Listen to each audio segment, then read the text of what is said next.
Comment investir avec un salaire moyen? Mais c'est combien un salaire moyen au Québec?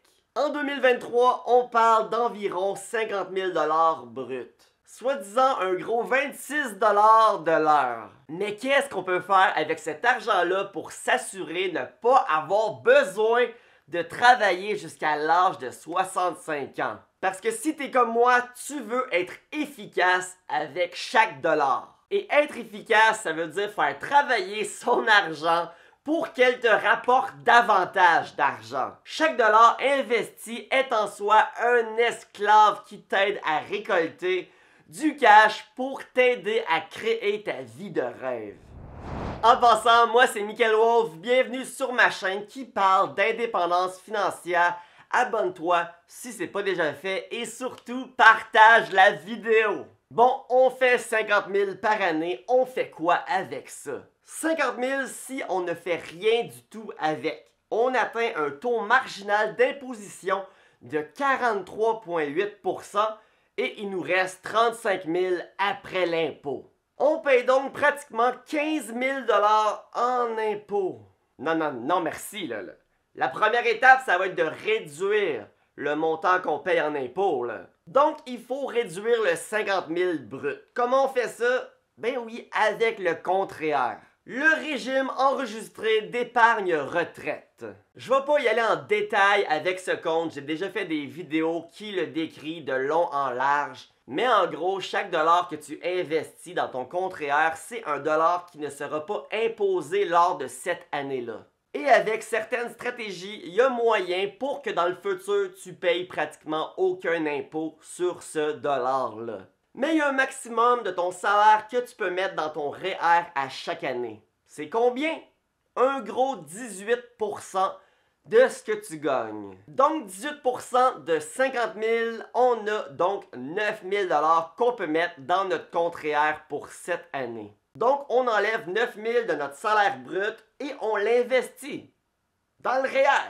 Mais dans quoi on l'investit? Attends là, j'ai pas fini. On va terminer cette section-là, puis après, je vais te le dire dans quoi moi, j'investirais. Donc, ce 9 000 qu'on met dans le REER, ça fait en sorte que par la suite, on va juste déclarer 41 000 $ brut dans l'année. Donc, 41 000 bruts, il nous reste combien clair? La réponse, pratiquement 30 000 $, avec un taux marginal d'imposition de 34,4 % à la place de 43,8 %. Tantôt, on payait 15 000 en impôts. Là, on en paye 11 000. On vient quand même de sauver un beau petit 4 000 qui va travailler à notre place au lieu de tout simplement le donner, hein? C'est pas mauvais, si tu veux mon avis. Bon, on fait quoi avec le 30 000 clair qui reste? On vient de maximiser notre REER dans l'année. Mais on n'a pas encore touché à notre compte CELI. Le compte CELI ne viendra pas réduire ton salaire brut. Par contre, tout le profit que tu vas faire dans le compte CELI, tu vas pouvoir payer 0 d'impôt là-dessus. CELI, ça veut dire compte d'épargne libre d'impôt. Tu fais de l'argent dans le compte, tu le déclares pas, c'est clair déjà. Le REER, comme j'ai dit tantôt, c'est 18 % de ton salaire. Le CELI, ça n'a rien à voir avec ton salaire. Il y a un plafond annuel de CELI. Donc, à chaque année, le plafond augmente. En 2023, le plafond a augmenté de 6 500 $.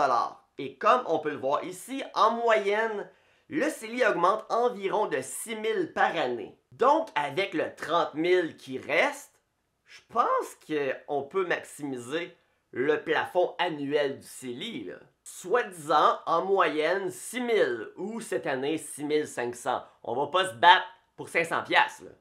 Donc, si on investit le 6 000 du CELI et le 9 000 du REER, on a investi 15 000 dans l'année. On vient carrément de réussir à investir 30 % de son salaire dans l'année. Soi-disant 15 000 sur un salaire de 50 000 $.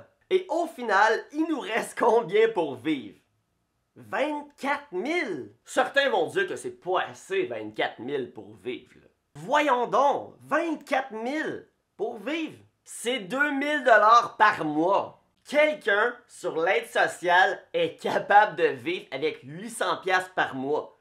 Lui, je ne sais pas comment il fait. Mais toi, avec 2 000, Là, j'ai une petite idée, là. Si je parle pour ma part à moi, là, excepté la bouffe et le divertissement, ça me coûte environ 10 000 $ par année vivre. Donc, il me resterait quand même 14 000 juste pour manger puis me divertir. On parle donc de 38 piastres par jour.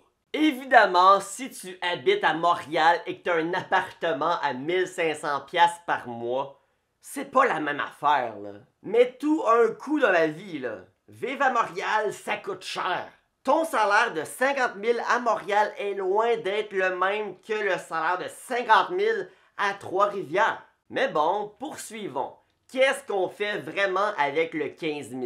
Et ça donne quoi comme résultat? Pour ma part, j'y vais simplement avec un bon vieux fonds négocié en bourse qui représente le S&P 500 ou le Nasdaq 100. Si on se fie au passé, c'est environ 10% de moyenne par année que ces fonds indiciels font. Alors si on fait une simulation rapide, 15 000 $ investis par année, après 10 ans, on va avoir contribué 150 000 $ pour un profit de 106 000 $ pour un total donc de 256 000 $.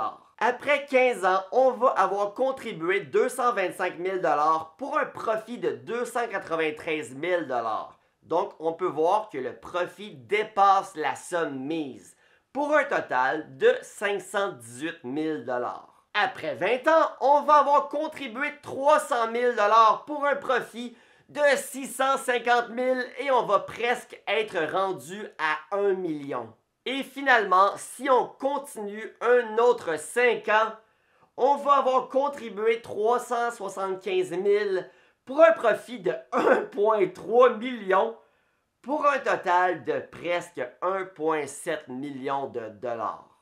25 ans d'investissement, ça peut paraître beaucoup. Mais que dirais-tu à ceux qui travaillent 40, 45 ans pour finalement prendre leur retraite, puis en plus, ils n'ont aucune économie?